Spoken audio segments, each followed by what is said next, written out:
Guys আমার আগের একটা ভিডিওর মধ্যে আমি বলছিলাম যে মুন্না ভাইয়ের মতো এরকম ইউএমপি দিয়ে স্কোপিং হেডশট মারা আমি তোমাদেরকে শেখাবো। আর ওই ভিডিওটার মধ্যে আমি বলছিলাম যে তোমরা যদি এই ট্রিকটা শিখতে চাও তাহলে কমেন্ট করো পার্ট 2। আর লিটারালি ভাই ওই ভিডিওটার মধ্যে তোমরা পার্ট 2 কমেন্ট করতে করতে পুরো ফাটাই ফেলাইছো, যার কারণে ফাইনালি কিন্তু তোমাদের জন্য আমি পার্ট 2 নিয়ে আসছি। আচ্ছা চলো এবার তোমাদেরকে আমি ট্রিকটা শেখাই। আচ্ছা ট্রিকটা শেখানোর আগে আমি তোমাদেরকে এরকম হেল্প করতেছি, তোমরা কি আমাকে একটু হেল্প করবা না? আমার চ্যানেলটা বর্তমানে অনেকটা ডাউন যাইতেছে, তোমরা প্লিজ গাইস আমার চ্যানেলে গিয়ে আমার চ্যানেলটাকে একটু সাবস্ক্রাইব করে দিও। আর আমার ভিডিওগুলো তোমরা একটু প্রচুর পরিমাণে শেয়ার করে দিও, যাতে আমার চ্যানেলটা আগের মতো আবার ঠিক হয়ে যায়। আচ্ছা চলো এখন তোমাদের মূল প্রসেসটা শিখাই। আচ্ছা এখানে তোমরা দেখতে পাচ্ছ আমি স্কোপ করে যা মারতেছি তা অনলি মাথায় গিয়ে লাগতেছে। আচ্ছা শুরুতে তোমাদের যে এইমটা আছে এটা তোমরা এনিমির হালকা আশেপাশে রাখার চেষ্টা করবা। আর গাইস তারপরে এরকম হেডশট মারার জন্য তোমরা এই প্রসেসটা খুব ভালোভাবে খেয়াল করার ট্রাই করো। প্রথমে স্কোপ, পরে জাম্প, পরে ফায়ার বাটন, এই তিনটা জিনিস কিন্তু মেইন। এই তিনটা যদি তুমি ঠিকঠাক ভাবে ইউজ করতে পারো তাহলে কিন্তু তুমি যা মারবে তা অনলি মাথায় গিয়ে লাগবে। আচ্ছা তোমাদেরকে আমি একটু স্লো মোশন করে দেখাচ্ছি। এখানে খেয়াল করো স্কোপ আর জাম্প বাটনে একেবারে সেম টাইমে ক্লিক করতে হবে। আর এই সেম টাইমে যদি তুমি ফায়ার বাটনে ক্লিক করতে পারো তাহলে এম কিন্তু অটোমেটিক মাথায় চলে যাবে, মানে তোমার কোনো কিছু করতে হবে না, জাস্ট এম অটোমেটিক মাথায় চলে যাবে। আর গাইস প্রথম এটা ট্রাই করলে হবে না, তোমাদেরকে একটু প্র্যাকটিস করতে হবে। যদি তোমরা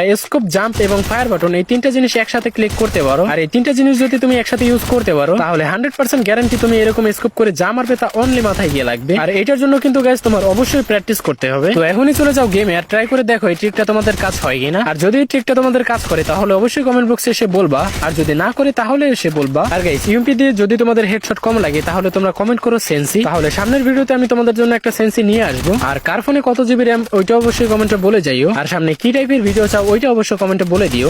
আজকের মতো টাটা।